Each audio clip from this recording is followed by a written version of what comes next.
Hello student. आज हम बात करेंगे स्वतंत्रता, जो कि राजनीतिक विज्ञान क्लास 11 की एनसीईआरटी की सेकंड चैप्टर है फ्रीडम। जो कि हमने पिछले वीडियो में हमने पढ़ा कि राजनीतिक सिद्धांत हमें क्यों पढ़ना चाहिए, क्यों ज़रूरी है, क्या है। इस चैप्टर में हम इस वीडियो में हम देखेंगे कि स्वतंत्रता यानी फ्रीडम क्या है, यानी स्वतंत्रता क्या है, जो कि हम आगे इन चीज़ों को देखेंगे, पढ़ेंगे। यानी फ्रीडम फ्रीडम का अभिप्राय यह है कि स्वतंत्रता, और ये स्वतंत्रता किसके लिए हो, एक व्यक्ति के रूप में हम देखेंगे कि एक व्यक्ति के लिए स्वतंत्रता है वो किस प्रकार है, वो जरूरी है। आगे हम देखते हैं स्टूडेंट कि स्वतंत्रता क्या है, यानी व्हाट इज़ फ्रीडम। तो हम फ्रीडम देखते हैं कि स्वतंत्रता का जो अंग्रेजी वर्ड है, यानी इसे हम देखते हैं कि लिबर्टी, लिबर्टी से है। यानी लिबर्टी है वो एक लैटिन भाषा है जो कि लीवर से बना है, जिसका अर्थ है कि बंधनों का अभाव। बंधनों का अभाव से अभिप्राय यह है कि एक व्यक्ति पे किसी भी प्रकार का बंधन ना हो। बंधन यानी एक व्यक्ति के रूप में उसे जो करना है, उसे गाना सुनना है, उसे पढ़ना है, पानी पीना है, खाना है, घूमने जाना है, यानी उसे जो भी एक व्यक्ति के रूप में उसे करना है वो सारी चीज़ें हैं वो कर सके बिना किसी अभाव के, बिना किसी रोक टोक के, यानी बिना बंधन के। ऐसे ही हम बात करते हैं, आगे देखते हैं कि जो स्वतंत्रता को है प्रतिबंधों तथा सीमाओं के अभाव के रूप में भी माना जाता है। यानी स्वतंत्रता पर किसी प्रकार के प्रतिबंध ना हो, ना ही किसी प्रकार की सीमा हो। प्रतिबंध यानी जो व्यक्ति करना चाहे वो कर सके, कोई रोक टोक ना हो। और सीमा का मतलब है कि उसका कोई भी एक निश्चित सीमा ना हो। कहने का अभिप्राय ये है कि हम ये फॉर एग्जाम्पल के लिए हम कहें कि अगर हमारा जो घर है वो 4 मंजिल का है, तो हाँ हम 4 मंजिल में अपने घर में तो घूम ही सकते हैं, जो पड़ोसी का घर है उसके भी घर में हम जाके घूम सकते हैं। तो एक प्रकार से सीमा, कोई भी सीमा ना हो, इस प्रकार से हम समझ सकते हैं। यानी प्रतिबंधों और सीमाओं का अभाव हो, इसे मानव के यानी जो चाहे सो कर, यानी जो आदमी करना चाहता है, जो व्यक्ति करना चाहता है वो कर सके, यानी इसे हम एक तरह से समझते हैं। आगे हम देखते हैं, दूसरे शब्दों में अगर कहें तो हम देखते हैं कि स्वतंत्रता का अर्थ है वो मानव को उस कार्य को करने का अधिकार जो वो करने के योग्य है। यानी दूसरे शब्दों में हम समझे तो हम ये समझते हैं कि स्वतंत्रता का अभिप्राय ये है कि एक व्यक्ति के रूप में उसे जो भी करना है, यानी उसे वो करने का अधिकार होना चाहिए। फॉर एग्जाम्पल अगर हम बात करें कि किसी स्टूडेंट को है, अगर स्कूल में पढ़ने की इच्छा है तो हाँ वो जाके स्कूल में जाकर एडमिशन करा के पढ़ सकता है। किसी स्टूडेंट को अगर गाने की इच्छा है, यानी सिंगर बनने की इच्छा है, तो वो सिंगर बन सकता है। किसी को डांसर में अच्छा है, यानी जो भी करने के, ये कहने का अभिप्राय ये है कि एक ऐसा व्यक्ति जो भी करने के योग्य हो। योग्य से अभिप्राय क्या है कि एलिजिबल हो, वो किसी भी कार्य करने को एलिजिबल हो। यानी एक डांसर है, अगर नाचने में बढ़िया है, डांस करने में बढ़िया है, तो वो डांसर बन सकता है। अगर गाने में अच्छा है तो वो सिंगर बन सकता है। इसी प्रकार अगर वो पढ़ाने में अच्छा है तो वो टीचर बन सकता है। तो इसी प्रकार हम देखते हैं कि एक व्यक्ति के रूप में जो भी व्यक्ति है वो करने के जो भी योग्य हो, यानी एलिजिबल हो, वो कर सकता है।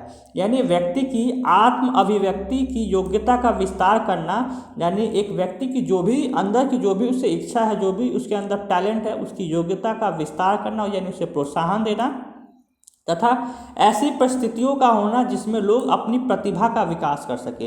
यानी उसके अंदर टैलेंट तो है, व्यक्ति के अंदर टैलेंट तो है, लेकिन एक ऐसा मतलब एक ऐसा होना समय कि वो परिस्थितियों का होना, यानी एक ऐसे परिस्थिति का होना जिसमें लोग अपनी प्रतिभा का विकास कर सके, यानी जो भी उसमें प्रतिभा है वो अपना विकास कर सके। तो हम इससे ये देखते हैं, ये एक स्वतंत्रता के कॉन्टेक्स्ट में देखते हैं कि किसी प्रकार का बंधन ना हो। फॉर एग्जाम्पल अगर बात की जाए तो हम देखते हैं कि किसी व्यक्ति की इच्छा है कि हाँ मैं एक डांसर बनना चाहता हूँ, लेकिन दूसरा उस पर कोई बंधन लगाते कि नहीं आपको डांसर नहीं बनना चाहिए, आपको एक तरह से सिंगर बनना चाहिए। तो एक प्रकार से ये हम नहीं कह सकते कि ये व्यक्ति की स्वतंत्रता है। यानी हमने पढ़ा कि एक जो भी व्यक्ति है उसे जो भी जिसके भी योग्य है उसे करने का एक अधिकार होना चाहिए, एक तरह से स्वतंत्रता होनी चाहिए, ताकि वो अपने जो प्रतिभा है, जो भी अपना टैलेंट है, उसका विकास है वो कर सके। आगे हम देखते हैं कि जो स्वतंत्रता है वो स्वतंत्रता के कॉन्टेक्स्ट पे जो अलग अलग थिंकर है हमें देखने को मिलता है, जो कि अलग अलग थिंकर है स्वतंत्रता पे अपने विचार रखते हैं, जो कि बहुत ही इम्पोर्टेंट है। जिसमें हम देखते हैं कि स्वतंत्रता पर विचार रखते हैं हॉब्स। जो कि एक राजनीतिक सिद्धांत के थिंकर हैं। हॉब्स का मानना है कि जो करना चाहता है वैसा वो करे, कि स्थिति को स्वतंत्रता की स्थिति कहा गया है, यानी स्वतंत्रता की स्थिति कहा गया है जो प्राकृतिक अवस्था में ही उपलब्ध होती है। कहने का अभिप्राय है कि जो हॉब्स का मानना है कि एक व्यक्ति है, जन्म से ही व्यक्ति का जन्म होता है तो वो जन्म से ही स्वतंत्र होता है, उस पर कोई बंधन नहीं होता, यानी व्यक्ति है वो जन्म से ही स्वतंत्र होता है। इसी प्रकार इस पर आगे जाके कोई भी बंधन है वो नहीं होने चाहिए। ऐसे हम देखते हैं कि जो वार्कर के अनुसार स्वतंत्रता है वो क्या है कि व्यक्तियों की स्वतंत्रता है वो अन्य व्यक्तियों की स्वतंत्रता के साथ है, वो कहीं ना कहीं जुड़ी हुई है, जो कि बातें सही हैं। यानी एक व्यक्ति की स्वतंत्रता है, अगर हम बात करें तो हम कहें कि ठीक है सभी को स्वतंत्र होना चाहिए, लेकिन यहाँ पे स्वतंत्रता का अभिप्राय ये हो सकता है कि एक व्यक्ति की स्वतंत्रता तो बनी रह सकती है, दूसरे व्यक्ति की स्वतंत्रता है वो बाधा उसमें उत्पन्न हो सकती है। तो जो वार्कर है वो कहते हैं कि एक व्यक्ति की स्वतंत्रता है कहीं ना कहीं दूसरे व्यक्ति की स्वतंत्रता से है वो जुड़ी हुई है। जिस प्रकार हम फॉर एग्जांपल में अगर हम बात करें किस प्रकार से जुड़ी हुई है, तो हम देखिए हम कहते हैं कि स्वतंत्रता है तो हम इसमें देखते हैं कि दो व्यक्ति है तो दोनों को स्वतंत्रता है, यानी दोनों व्यक्ति है वो गाड़ी चला सकते हैं, रोड पे गाड़ी चला सकते हैं। लेकिन हम देखें कि दोनों को स्वतंत्रता है, अगर दोनों रेड लाइट पे जाकर अगर दोनों एक साथ गाड़ी चलाए तो हम देख सकते हैं कि स्वतंत्रता में बाधा उत्पन्न हो सकती है, यानी दोनों जाके आगे जाके देख सकते हैं कि कहीं ना कहीं आपस में ही टकरा सकते हैं। तो एक तरह से ये स्वतंत्रता है कहीं ना कहीं एक व्यक्ति का दूसरे व्यक्ति से जुड़ा हुआ है। इसमें हम आगे देखते हैं कि जो स्वतंत्रता है वो व्यक्तित्व विकास की सुविधा प्लस तर्कसंगत बंधन होता है, यानी एक तरह से स्वतंत्रता है वो व्यक्ति का तो विकास करता ही है, साथ ही साथ एक तर्कसंगत है वो बंधन से वह जुड़ा हुआ है। आगे हम देखते हैं कि जो 20वीं शताब्दी में हम देखते हैं कि जो महात्मा गांधी, नेल्सन मंडेला तथा आंग सान सू कि आदि व्यक्तियों शासन में ये सब भेदभाव, शोषणात्मक, दमनात्मककारी नीतियों का विरोध कर स्वतंत्रता को इन्होंने जीवन का आदर्श बनाया। हम देखते हैं कि जो महात्मा गांधी थे, नेल्सन मंडेला थे, आंग सान सू थी, तो हमें देखने को मिलता है कि इन्होंने जो भी समाज में हमने देखा कि जो उपनिवेश समय में हमने देखा कि वहाँ पर जो भी शासन में भेदभाव से अभिप्राय यह है कि जैसे हम भारत के कॉन्टेक्स्ट में देखें तो उच्च पदों पर भारत की नियुक्ति नहीं होती थी, केवल भारतीय वो निचले पदों पे बने रहते थे। ऐसे वेतन को लेकर असमानता थी, इसी प्रकार शोषण होता था व्यक्तियों का। ऐसे देखते कि जो सरकार की जो नीतियाँ थी वो दमनकारी होती थी। यानी अगर हम बात करें तो हमने इंडियन के कॉन्टेक्स्ट में बात करें तो हम देखते हैं कि जो रॉलेट एक्ट था, रॉलेट एक्ट से हमने क्या देखते हैं, हमें समझने को मिलता है कि रॉलेट एक्ट है ब्रिटिश गवर्नमेंट ने तो लाया, लेकिन उसमें क्या था कि उसमें कहीं ना कहीं जो अभिव्यक्ति की स्वतंत्रता उसे बाधित किया गया, यानी स्वतंत्रता है वो व्यक्ति की रोक दी गई। तो इस प्रकार से जो भी विचारक है, महात्मा गांधी है, नेल्सन मंडेला, जिन्होंने कहीं ना कहीं इन नीतियों का विरोध किया और स्वतंत्रता को बनाए रखने की वकालत की, यानी स्वतंत्रता है वो एक व्यक्ति के रूप में बहुत ही जरूरी है। आगे हम स्टूडेंट देखते हैं कि जो स्वतंत्रता है वो कितनी प्रकार की होती है। हमने बात की कि स्वतंत्रता क्या है, किस प्रकार से जरूरी है। ऐसे हम देखते हैं कि स्वतंत्रता है कि प्रकार क्या है, यानी कितने प्रकार की स्वतंत्रता है वो होती है। तो हम इसमें स्वतंत्रता के प्रकार में देखते हैं कि जो स्वतंत्रता है एक होती है प्राकृतिक स्वतंत्रता। प्राकृतिक स्वतंत्रता यानी जो हम नेचुरली रूप से स्वतंत्र होते हैं, यानी व्यक्ति को अपनी इच्छा अनुसार सब कुछ करने की एक तरह से पूर्ण स्वतंत्रता होनी चाहिए। ऐसे मानव के कार्यों पर किसी प्रकार का कोई बंधन नहीं होना चाहिए। ऐसे हम व्यक्तिगत स्वतंत्रता में देखते हैं कि व्यक्तिगत स्वतंत्रता यानी पर्सनली रूप से हम देखें तो हम देखते हैं कि निजी मामलों में विकल्प की स्वतंत्रता। निजी मामला यानी हमारा कोई भी पर्सनल मैटर्स है उस पर हम एक विकल्प की स्वतंत्रता यानी ऑप्शन होना चाहिए कि हाँ हम क्या क्या चीज़ें हैं वो कर सकते हैं। ऐसे हम देखते हैं कि जीवन की सुरक्षा यानी हमारी जीवन की सुरक्षा होनी चाहिए। जीवन की सुरक्षा से अभिप्राय क्या है कि एक व्यक्ति है, एक व्यक्ति के प्राणों की रक्षा होनी चाहिए। यानी ये अभी फॉर एग्जांपल के लिए ये नहीं कि कोई है मतलब कोई आए और दूसरा व्यक्ति है वो ताकतवर है वो कोई किसी को मार के है उसका सर फोड़ के चला जाए। तो कहने का अभिप्राय ये है कि जीवन की सुरक्षा होनी चाहिए। साथ ही साथ जो व्यक्ति के जो विचार है, विचार यानी जो भी वो उसकी सोच है, जो समझ है, उसे अव्यक्त करने का वो माध्यम होना चाहिए, यानी उन विचारों को अपना अव्यक्त कर सके। तथा आस्था की स्वतंत्रता होनी चाहिए। आस्था का अभिप्राय ये है कि एक व्यक्ति है जो भी धर्म है किसी भी धर्म को मानने का एक तरह से अधिकार यानी स्वतंत्रता है वो होनी चाहिए। तो हम ये देखते हैं कि ये जो सारी चीज़ें हैं ये व्यक्तिगत स्वतंत्रता में हमें देखने को मिलती है। आगे हम बात करते हैं स्टूडेंट राजनीतिक स्वतंत्रता। राजनीतिक स्वतंत्रता यानी हम देखते हैं कि जो हमारे पॉलिटिकली फ्रीडम क्या क्या है। तो हम देखते हैं कि ये राज्यों के कार्यों में भाग लेने का अधिकार, यानी राज्य के कार्यों में से अभिप्राय ये है कि जो भी एक राज्य में जो भी चीज़ें घटनाएं होती हैं, यानी राज्य के जो भी अंदर जो भी वर्क प्रोसेस होता है, एक वर्क प्रोसेस में क्या होता है, हम देखते हैं कि एक स्टेट में इलेक्शन होता है, चाहे लोकसभा का हो, राज्यसभा का हो, चाहे मध्यवर्ती चुनाव हो, तो जो भी राज्य के अंदर जो भी कार्य होते हैं उनमें भाग लेने का अधिकार। दूसरा है कि मतदान का अधिकार, यानी हम वोट देने का अधिकार हो। तीसरा कि स्वतंत्र और निष्पक्ष चुनाव लड़ने का अधिकार, यानी इलेक्शन हो रहे तो एक व्यक्ति भी उन इलेक्शन में जाके एक एज ए कैंडिडेट के रूप में खड़ा हो सके। तो ये सारे जो अधिकार है वो राजनीतिक स्वतंत्रता में हमें देखने को मिलते हैं। ऐसे हम देखते हैं कि शासन की नीतियाँ और कार्यों का समर्थन या विरोध करने का अधिकार, यानी सरकार है जो भी नीतियाँ लाती है, जो भी कानून लाती है, उनका व्यक्ति है यानी वो देश का नागरिक है वो या तो उनका समर्थन करता है तो विरोध करता है। तो ये विरोध और समर्थन करने का भी हमें अधिकार है, ये देखने को मिलता है। आगे हम देखते हैं आर्थिक अधिकार। आर्थिक अधिकार यानी इकोनॉमिकली हम देखें तो क्या क्या अधिकार हैं, तो हम देखते हैं कि कोई भी लाभकारी पद पाने या कारोबार करने का अधिकार, यानी कोई भी बिजनेस है हमें करने का अधिकार हो, यानी जो हमें बिजनेस करना है वो हम कर सकते हैं। ऐसी अभाव से मुक्ति का अधिकार हो, यानी हमें एक व्यक्ति के रूप में कोई भी अभाव या कोई भी बंधन नहीं होने चाहिए।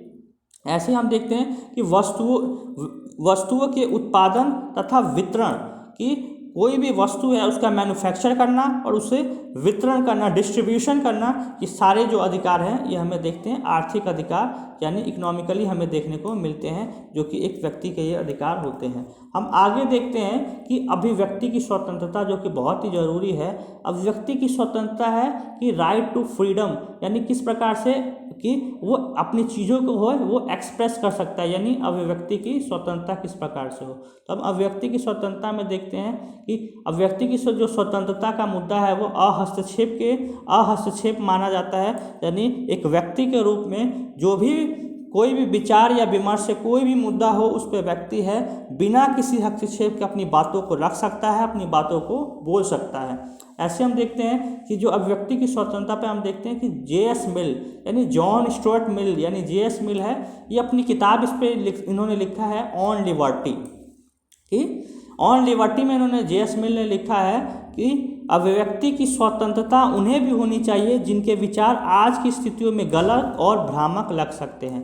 कहने का अभिप्राय ये है कि जो J.S. मिल है वो अपनी किताब ऑन लिबर्टी में ये लिखते हैं कि अभिव्यक्ति का जो विचार, अभिव्यक्ति की स्वतंत्रता है वो सबको होनी चाहिए। हर देश में जो भी नागरिक हो वो सबको अभिव्यक्ति की स्वतंत्रता हो, लेकिन ज़रूरी नहीं है कि कोई भी व्यक्ति है वो किसी भी सरकार की नीतियों का पक्ष में हाँ मिलाए, यानी सभी व्यक्ति है वो उसके पक्ष में हो।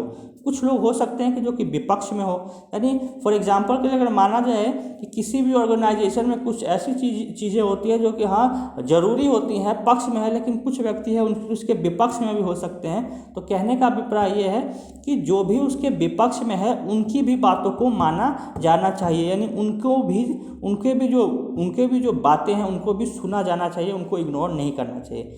तो J.S. मिल का अपनी किताब में यही लिखना है।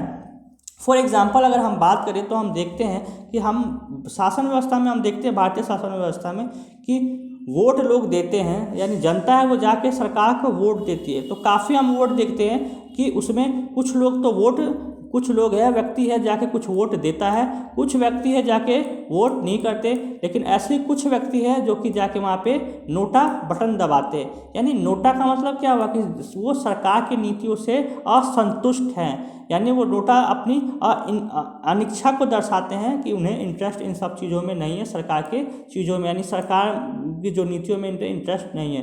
तो कहने का मतलब क्या है, या तो वो खुश नहीं है सरकार की नीतियों से। तो कहने का अभिप्राय है कि हम देखते हैं कि शासन प्रणाली में जिसने जाके वोट दिया उसके पक्ष में सरकार उसकी बन गई, लेकिन जिन्होंने वोट नहीं दिया, जिन्होंने नोटा दबाया, तो हमें उनके भी मतों का आदर करना चाहिए कि उन्होंने भी क्यों जाके सरकार के कुछ लोग हैं वो क्यों सरकार से नाखुश हैं, क्यों खुश नहीं है, साथ ही साथ क्यों नोटा दबाया, साथ ही साथ कुछ लोगों ने वोट क्यों नहीं दिया। तो इन लोगों का भी हमें पक्ष है वो जानना चाहिए। तो कहने का अभिप्राय यही है। आगे हम देखते हैं कि जो जेएस मिल है वो क्या पक्ष रखते हैं, क्या तर्क रखते हैं। तो देखते हैं उनका कहना है कि कोई भी विचार पूरी तरह से गलत नहीं होता, यानी कोई भी अगर विचार है एक व्यक्ति का तो वो पूरी तरह से हम उसे गलत नहीं मान सकते, यानी कहीं ना कहीं वो सही होती हैं। आगे हम देखते हैं कि उनमें सच्चाई का भी कुछ अंश हमें देखने को मिलता है। ऐसे हम देखते हैं कि सत्य है वो स्वयं से उत्पन्न नहीं होता बल्कि विरोधी विचारों के टकराव से होता है। जो हम देखें कि ये जो सत्य होता है यानी कोई भी चीज़ें होती हैं वो आपस में जब दो विचार टकराते हैं तो उनसे एक नया विचार उत्पन्न होता है, तो ये उनसे शुरू होता है। यानी हम देखें कि अगर विचारों का हम देखें तो हम देखते हैं कि सबसे पहले वाद, फिर प्रतिवाद, और इन प्रतिवाद से पहले संवाद आगे जाके होता है। तो इसी प्रकार हम समझ सकते हैं इन चीज़ों को। आगे हम देखते हैं कि जब किसी विचार के समक्ष एक विरोधी विचार आता है तभी उस विचार की विश्वसनीयता सिद्ध होती है। कहने का अभिप्राय ये है कि ऐसा कोई भी विचार है, अगर कोई भी विचार है अगर उसके विरोध में भी बातें आती हैं तो माना जाता है कि जो वो विचार है वो एक तरह से सही है। तो इसी प्रकार से उसकी जो विश्वसनीयता है इस प्रकार से हमें समझ आती है। आगे हम देखते हैं कि आज जो सत्य है वो हमेशा सत्य नहीं हो सकता, यानी कोई भी चीज़ें हैं जो यूनिवर्सल ट्रुथ यानी नहीं है, यानी कोई भी बातें हैं वो सार्वभौमिक सत्य नहीं है। कहीं ना कहीं वो किसी समय या तो सत्य है या किसी समय गलत भी बातें हो सकती हैं। यानी कई बार जो विचार आज स्वीकार है वो हो सकता है कि आने वाले समय में मूल्यवान ना हो। फॉर एग्जाम्पल अगर हम बात करें तो हम देखते हैं कि जो पिछले ज़माने में जो हम अगर अर्थव्यवस्था की बात करें तो हम देखते हैं कि पिछले ज़माने में जो पिछले समय में देखते हैं कि जो 10 रुपये की जो वैल्यू थी वो आज के हम कॉन्टेक्स्ट में देखें तो क्या 10 रुपये की वैल्यू हमें देखने को मिलती है। हम कह सकते हैं कि समान है, तो ये कह सकते हैं कि जो उसका मूल्य है वो समान एक तरह से नहीं है। तो इसी प्रकार अभिप्राय ये है कि जो बातें उस समय के लिए सही हो सकती है लेकिन हो सकता है कि आने वाले समय में वो मूल्यवान उसकी कोई वैल्यू ना रहे। आगे हम देखते हैं कि अभिव्यक्ति की स्वतंत्रता पर कई बार प्रतिबंध है वो अल्पकालीन रूप से समस्या का समाधान बन जाते हैं। यानी अभिव्यक्ति की स्वतंत्रता में अभिव्यक्ति के कई प्रकार के जो प्रतिबंध होते हैं वो कुछ समय के लिए समस्या क्या है वो समाधान बन जाते हैं तथा तत्कालीन मांग को पूरा कर देते हैं, लेकिन समाज में स्वतंत्रता के द्वारा संभावनाओं की दृष्टि से ये बहुत ही एक तरह से खतरनाक होता है। आगे हम देखते हैं कि स्वतंत्रता के आयाम क्या है, यानी कितनी प्रकार की हमें स्वतंत्रता को देखते हैं, डायमेंशन क्या क्या है। तो हम देखते हैं कि स्वतंत्रता है वो 2 प्रकार की होती है, जो कि एक नकारात्मक और एक सकारात्मक, यानी नेगेटिव लिबर्टी और पॉजिटिव लिबर्टी। तो हम इसमें देखते हैं कि नकारात्मक स्वतंत्रता से अभिप्राय क्या है। नकारात्मक स्वतंत्रता से अभिप्राय ये है कि एक व्यक्ति के रूप में यानी प्रतिबंधों का है वो एक तरह से अभाव हो, यानी कोई भी व्यक्ति पे है वो प्रतिबंध ना हो, क्योंकि प्रतिबंध है वो व्यक्तिगत स्वतंत्रता में कटौती करते हैं। यानी कहीं ना कहीं प्रतिबंध अगर लगता है तो कहीं ना कहीं उसकी स्वतंत्रता में वो कटौती करते हैं, इसलिए इच्छानुसार कार्य करने की छूट हो और व्यक्ति के कार्यों पर किसी प्रकार का प्रतिबंध ना हो। कहने का अभिप्राय है कि नकारात्मक स्वतंत्रता का अभिप्राय ये है कि एक व्यक्ति के रूप में व्यक्ति जो भी करना चाहता है, फॉर एग्जांपल वो स्टडी करना चाहता है, पढ़ाई करना चाहता है, तो उसको उसको स्वतंत्रता है कि वे सारी चीज़ें कर सकता है। तो हम इसे ले सकते हैं एक नकारात्मक कॉन्टेक्स्ट में है कि कोई प्रकार का है कोई भी बंधन एक व्यक्ति पे ना हो, जो कि इसके समर्थक हैं।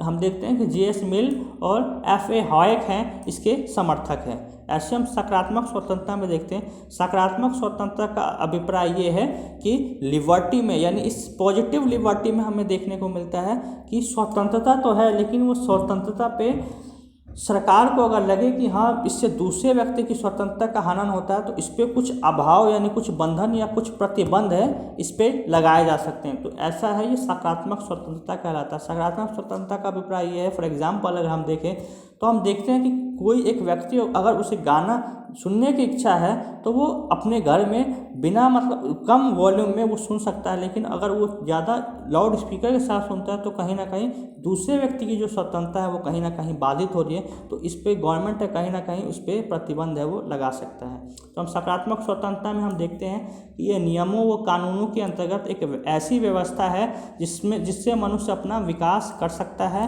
यानी कोई बंधन ना हो। यदि राज्य सार्वजनिक कल्याण का लक्ष्य प्राप्त करना चाहता है, यानी स्टेट है वो चाहता है कि सभी का कल्याण हो, सार्वजनिक कल्याण हो, सभी का कल्याण हो, एक सोसाइटी का कल्याण हो, तो वो प्रतिबंध है वो लगा सकता है। मानव समाज में रहता है, उसके कार्य अन्य लोगों की अगर स्वतंत्रता को प्रभावित करते हैं तो उसे गवर्नमेंट है उसे रेगुलेट कर सकती है, यानी प्रतिबंध है वो लगा सकती है।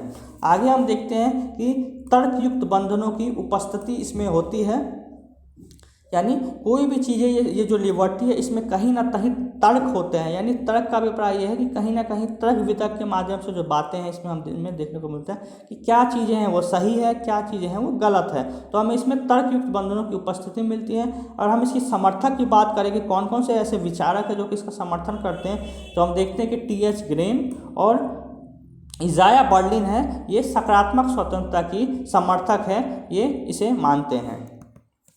आगे हम देखते हैं स्टूडेंट कि प्रतिबंधों के स्रोत क्या हैं, किस प्रकार से प्रतिबंधों के स्रोत हैं। तो हम देखते हैं कि क्या क्या स्रोत है, यानी बलपूर्वक वो कानून के माध्यम से, यानी हम देखते हैं कि बलपूर्वक कानून के माध्यम से प्रतिबंध लगाना, यानी किसी पर ज़बरदस्ती प्रतिबंध लगाना, या तो कानून के माध्यम से, यानी गवर्नमेंट है तो उसे कानून के माध्यम से भी प्रतिबंध लगा सकती है। फॉर एग्जांपल अगर हम बात करें तो हम देखते हैं कि कोरोना काल में जो मास्क है सरकार ने उसे अनिवार्य कर दिया कि कोई भी व्यक्ति है उसे मास्क पहनना है वो अनिवार्य है, अगर वो नहीं पहनता तो उस पर जुर्माना लगाया जाएगा। तो कहने का अभिप्राय ये है कि हाँ, या तो कानून के माध्यम से ये प्रतिबंधों को सरकार है वो लगा सकती है, या बलपूर्वक का अभिप्राय ये है कि कहीं पे धरना प्रदर्शन हो रहा है और सरकार चाहती है कि यहाँ से जगह खाली होकर दूसरी जगह पे प्रदर्शन करे।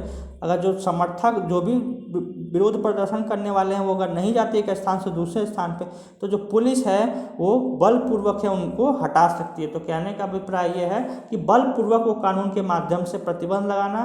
दूसरा है कि प्रभुत्व वो बाहरी नियंत्रण से हो, यानी एक प्रभुत्व के तौर पे और बाहरी नियंत्रण के द्वारा उन पे प्रतिबंध लगे।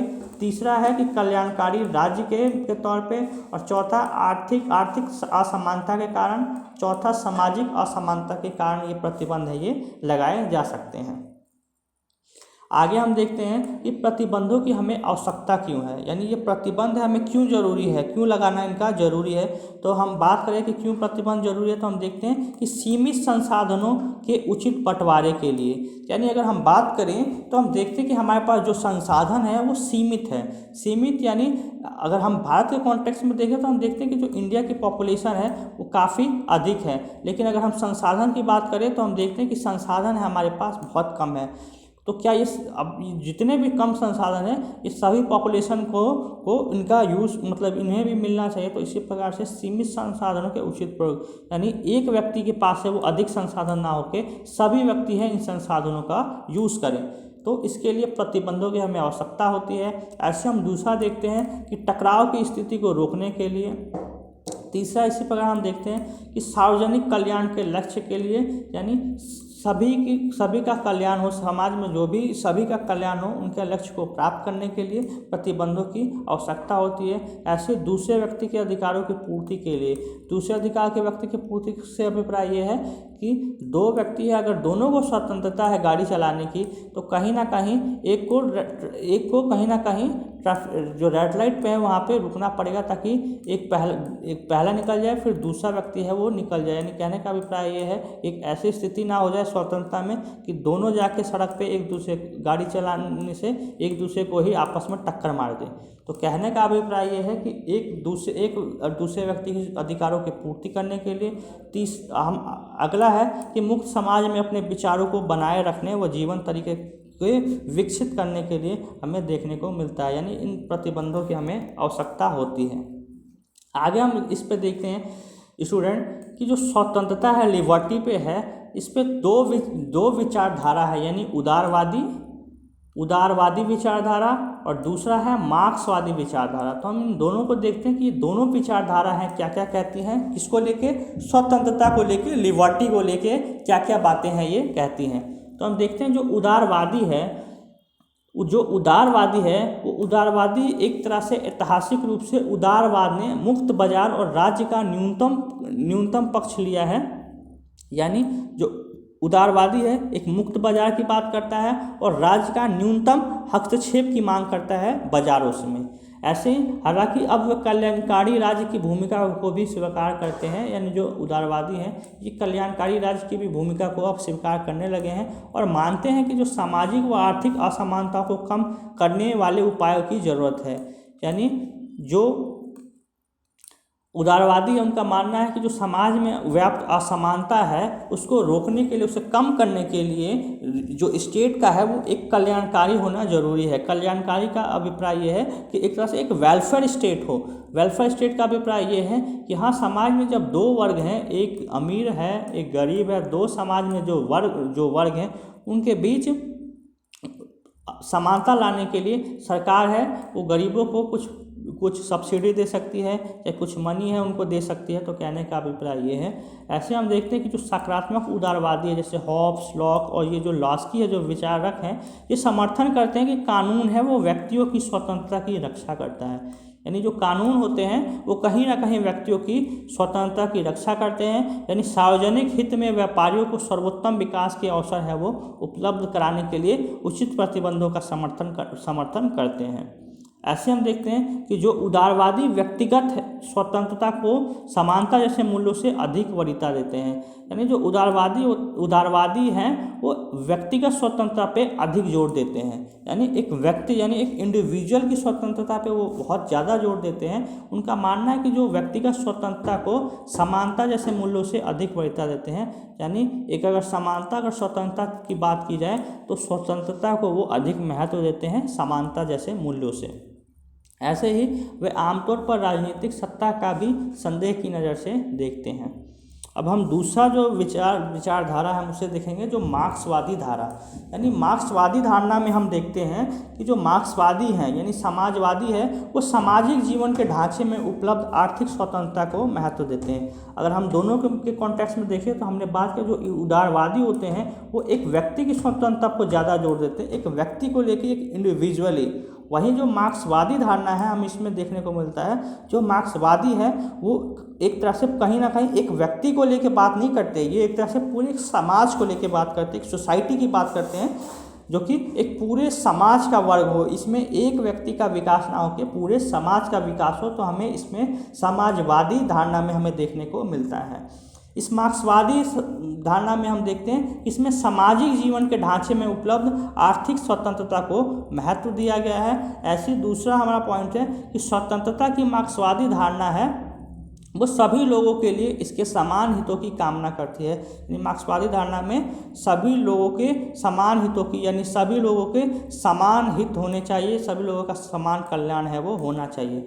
ऐसी ही वर्गों के बोझ से दबे जो बुर्जुआ समाज में उसके निहितार्थ विभिन्न वर्गों के भिन्न होते हैं। यानी हम मार्क्सवादी अगर कॉन्टेक्स्ट में बात करें तो हम देखते हैं कि इसमें मार्क्सवादी है वो दो वर्ग समाज एक स्टेट में दो वर्ग मानता है, जो कि दो वर्ग में ये मानता है कि जो एक स्टेट है उसमें दो वर्ग हैं, एक है पूंजीपति वर्ग और जो दूसरा है वो है गरीब वर्ग। तो इसमें मार्क्सवादी धारणा में ये मानना है कि इसलिए जब तक पूंजीवादी व्यवस्था के स्थान पर समाजवादी व्यवस्था नहीं आ जाती तब तक वास्तविक स्वतंत्रता है वो संभव नहीं है। तो मार्क्सवादी धारणा का ये मानना है कि जब दो वर्ग है समाज में दो वर्ग व्याप्त है, यानी एक पूंजीपति वर्ग जिसके जो अधिक संपन्न है, जो कि दूसरा है वो गरीब वर्ग है। यानी जो ये पूंजीपति वर्ग है एक तरह से ये जो गरीब वर्ग है उस पर अपना शासन करता है। तो किस प्रकार जब तक ऐसी एक शासन व्यवस्था नहीं आएगी कि जब तक अगर पूंजीवादी व्यवस्था है तो तब तक ये समाज में है वो स्वतंत्रता है वो नहीं आ सकती, संभव नहीं है। तो इस प्रकार से मार्क्सवादी का मानना है कि पूंजीवाद को हटा के एक तरह से समाजवादी व्यवस्था की बात करता है कि एक तरह से समाजवादी व्यवस्था होनी चाहिए। समाजवादी व्यवस्था से अभिप्राय ये है कि एक ऐसा समाज हो जहाँ की एक वेलफेयर स्टेट हो, कल्याणकारी स्टेट हो, जहाँ पे सभी लोगों का है वो एक तरह से एक समान, सभी लोगों का कल्याण हो, सभी तरह का एक राज्य है, एक वहाँ पे समाजवादी व्यवस्था में सभी व्यक्ति का, एक समाज का है वो कल्याण हो। आगे हम देखते हैं कि स्वतंत्रता संबंधी जे.एस. मिल के विचार, यानी हमने देखा कि जे.एस. मिल है वो स्वतंत्रता पे बहुत अधिक जोर देते हैं और वो बात करते हैं। जे.एस. मिल के क्या क्या विचार हमने देखा कि इनकी जो बुक है वो ऑन लिबर्टी है, तो उसमें बात करते हैं कि एक व्यक्ति के कार्य क्या क्या होते हैं, यानी एक व्यक्ति के कार्य के तौर पे हम देखें तो क्या क्या होते हैं। तो हम देखते हैं कि स्वयं संबंध कार्य, स्वयं संबंध कार्य का अभिप्राय ये है कि एक ऐसा कार्य, यानी एक व्यक्ति का ऐसा कार्य जो कि अगर कोई व्यक्ति ये कार्य करता है तो कहीं ना कहीं वो व्यक्ति पे पड़ता है, ना कि दूसरों पे पड़ता है। उसका जो प्रभाव है वो कहीं ना कहीं दूसरों पे ना पड़ के वो खुद पे प्रभाव करता है। यानी वे कार्य जिनका प्रभाव केवल इन कार्यों को करने वाले व्यक्ति पे पड़ता है, यानी इन कार्यों व निर्णयों के मामले में राज्य या किसी बाहरी सत्ता का कोई हस्तक्षेप करने की जरूरत नहीं होती। यानी व्यक्ति जो भी कार्य करता है उसका प्रभाव उस पर खुद पे पड़ता है, ना कि दूसरों पे पड़ता है। फॉर एग्जाम्पल अगर हम बात करें स्टूडेंट, तो अगर हम बात करें, हम देखते हैं कि अगर हमारे एग्जामिनेशन अगर स्कूल में आते हैं तो हम बात करते हैं, अगर हम देखें कि अगर हम जो स्टूडेंट है वो एग्जाम में अगर नहीं जाता तो उसका प्रभाव है कहीं ना कहीं, जो प्रभाव है कहाँ पर, स्टूडेंट पर पड़ेगा, क्योंकि अगर एग्जाम नहीं देगा तो नेक्स्ट क्लास में वो आगे जाके पास नहीं हो सकता। तो इससे ना ही दूसरे स्टूडेंट को प्रभाव पड़ा, यानी इसका जो प्रभाव है कहीं ना कहीं उस स्टूडेंट को ज़्यादा पड़ा अन्य स्टूडेंट के मुकाबले। ऐसे हम दूसरा देखते हैं, इसमें जो दूसरा व्यक्ति का कार्य है वो है परसंबंध कार्य। परसंबंध कार्य वो ऐसे कार्य होते हैं जो कर्ता के अलावा बाकी लोगों पर भी प्रभाव डालते हैं। कहने का मतलब है कि जो व्यक्ति उस कार्य को कर रहा है उस पर तो प्रभाव डालेगा ही, साथ ही साथ जो दूसरा व्यक्ति है उस पर भी कहीं ना कहीं ये प्रभाव डालता है, यानी नुकसान पहुंचाता है। तो ऐसे कार्य जो दूसरों को नुकसान पहुंचा सकते हैं उन पे राज्य है वो बाहरी प्रतिबंध है उन पे लगाता है, यानी कहीं ना कहीं जो स्टेट है वो इन पे प्रतिबंध यानी रिस्ट्रिक्शन लगाता है। आगे हम देखते हैं इसमें हानि का सिद्धांत। हानि का सिद्धांत का अभिप्राय ये है कि जो परसंबंध कार्य है, जो कि हमने ऊपर पढ़ा, कार्यों से किसी दूसरे की हानि होती है, इस कारण से उस पर औचित्यपूर्ण प्रतिबंध लगाया जा सकता है। राज्य का किसी व्यक्ति के कार्य इच्छाओं के खिलाफ प्रतिबंध लगाने का उद्देश्य किसी अन्य को हानि से बचाना है। हानि का सिद्धांत से अभिप्राय ये है कि एक ऐसा व्यक्ति जो कि दूसरे को हानि पहुंचा सकता है। अगर हम बात करें कि एक वैसा व्यक्ति है जो कि अगर सरकार को लगता है कि हाँ ऐसा व्यक्ति है जो कि दूसरे का सर फोड़ सकता है, दूसरे का खून कर सकता है या चोरी कर सकता है, तो सरकार है उसके स्वतंत्रता पे प्रतिबंध लगा सकती है, यानी उसे हानि करने से पहले ही जेल में बंद कर सकती है। तो ये हमें हानि का सिद्धांत हमें देखने को मिलता है। आगे हम स्टूडेंट बात करते हैं कि स्वतंत्रता के रक्षा के उपाय क्या है, किस प्रकार से स्वतंत्रता को हम बनाए रख सकते हैं, रक्षा कर सकते हैं। तो इसके लिए है कि लोकतांत्रिक शासन व्यवस्था, यानी हमारे एक व्यक्ति की स्वतंत्रता है वो कहाँ बनी रह सकती है। तो हमें देखने को मिलता है कि ये जो व्यक्ति की स्वतंत्रता है वो लोकतांत्रिक शासन व्यवस्था में बनी रह सकती है। ऐसे दूसरा देखते हैं कि मौलिक अधिकारों का जहाँ पे मौलिक अधिकारों का प्रावधान हो, ऐसे वहाँ पे कानून का शासन हो, यानी संविधान का शासन हो। ऐसी न्यायपालिका को स्वतंत्रता हो, न्यायपालिका की स्वतंत्रता, तभी तो वो इन अधिकारों के है, व्यक्ति के अधिकारों के है वो रक्षा कर सकती है। ऐसी शक्तियों का विकेंद्रीकरण हो, यानी जो पावर्स है गवर्नमेंट का उनका डिस्ट्रीब्यूशन है, कोई भी सरकार का अंग है वो शक्तिशाली ना हो। ऐसी शक्तिशाली विरोधी दल, यानी एक सरकार में एक ऐसा दल हो जो कि विरोध करे। साथ ही साथ आर्थिक असमानता, ऐसे विशेषाधिकारों का ना होना, ऐसे जागरूक एक जनमत का होना, एक व्यक्ति का जागरूक जनमत का होना। तो इस वीडियो में हमने काफ़ी चीज़ें कवर की। आपने देखा कि स्वतंत्रता है वो किस प्रकार, स्वतंत्रता क्या है, किससे बना है, क्यों जरूरी है, इसके रक्षा के उपाय क्या क्या है। तो हमने विभिन्न चीज़ों को विभिन्न पहलुओं से हमने इसे देखा। हम नेक्स्ट वीडियो में नेक्स्ट टॉपिक है वो कवर करेंगे। वीडियो देखने के लिए बहुत बहुत धन्यवाद। Thank you.